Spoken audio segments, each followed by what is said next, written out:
everyone, this is Jess Hay from Creative Cards to You. Thank you for joining me. Well, I'm back. After taking a break from making holiday cards and having a vacation with work, and I'm ready to dive into YouTube videos again. Today I'm making a card for a coworker and wanted to use rub-ons to create most of the background. I use a variety of rub-ons from 49th and Market and another company. The coworker's favorite color is shades of green, so these are just perfect for that. I'm just cutting out sections of the rub-ons and adhering them to the card panel with a popsicle stick.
When that part was done, I used Tim Holtz Distress ink to finish the background and add more color. The colors I used are peeled paint, forest moss, bundled sage, tea dye, and frayed burlap. I smushed them onto an acrylic block and sprayed it with a little bit of water, and then just mixed it together with my finger and plopped it down on the card. I really loved the mottled look that I got, where the ink didn't adhere to the rub-on transfers, but it did adhere to the part of the card that didn't have the rub-on transfers on it. I think it adds a vintage look.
I used forest moss to color the sentiment from AALL and Create, but I thought it was too dark. So I put some bundled sage on and then dabbed away parts with some water and a dried up baby wipe. It's still a little bit dark, but better than it was before.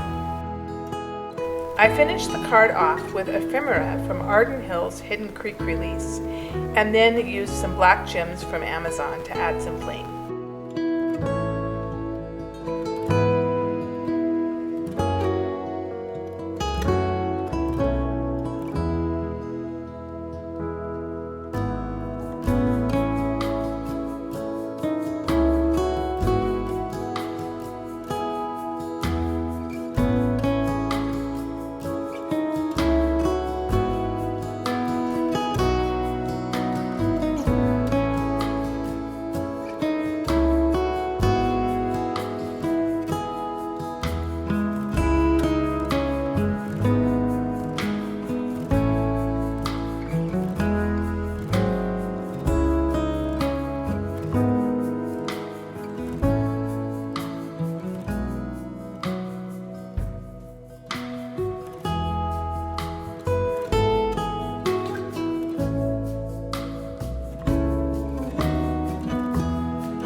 Thanks so much for watching. See you next time.